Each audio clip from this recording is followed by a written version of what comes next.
Welcome to the Great Basin Fire Potential Briefing for Saturday, July 25th. This is Gina McGuire. We will see drier conditions across most of the Great Basin today. However, on Sunday, winds will be increasing as another trough approaches, and also relative humidity will drop down into the single digits or low teens across parts of Nevada and Utah. This will bring some areas of critical fire weather conditions. However, fuels are still drying from the recent wet weather. We'll also see a return of showers and thunderstorms to Idaho and Wyoming on Sunday and Monday, and this will increase initial attack. However, still wetting rains are expected with these storms further north. Yesterday's lightning was very similar to what we saw on Thursday, with the exception of decreased lightning over central and southwest Idaho. Thunderstorms still continued over central and northeast Nevada into southern Idaho and Wyoming. However, again, these thunderstorms were wet and brought areas of wetting rain, especially to northeast Nevada and southern Idaho. Over the last 7 days, we've seen above normal precipitation over much of Nevada into southwest Idaho and parts of western and southern Utah.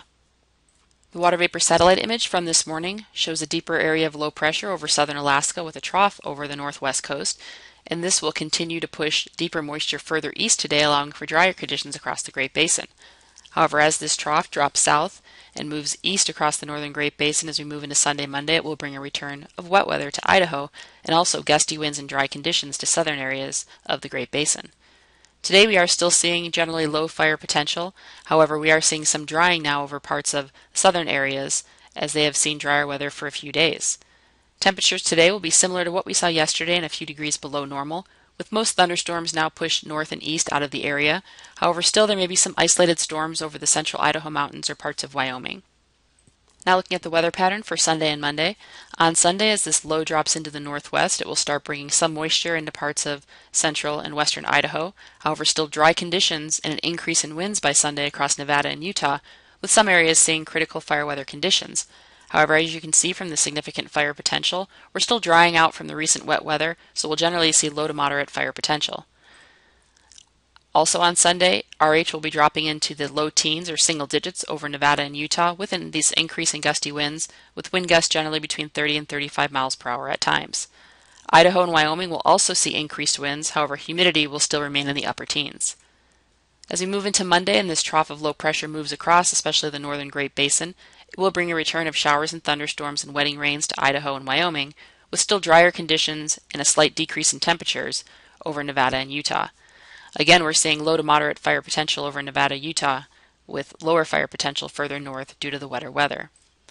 Also on Monday, relative humidity with temperatures cooling will increase somewhat over northern Nevada and Utah and still remain in the lower teens over southern Nevada and Utah, and also the gustiest winds on Monday will shift further east from southern Idaho and Wyoming across most of Utah. Therefore, some areas of Utah may see isolated critical fire weather conditions also on Monday. However, again, the fuels are still a little bit wetter over this part of the Great Basin. Now looking into early next week through the mid-portion of the week, high pressure over the southwest will start building north across the Great Basin, and this will bring much warmer temperatures and continued dry weather for all areas starting Tuesday. We will be watching the moisture as it moves back into the southwest and southern California as we get towards the middle of next week, and we may see a return of showers or thunderstorms fairly isolated over far southern Nevada on Wednesday, with still dry conditions over the rest of the basin. Significant fire potential will also gradually be increasing to low to moderate across many areas of Nevada and even into parts of Utah and southern Idaho as we move towards later in the week as this drier weather continues.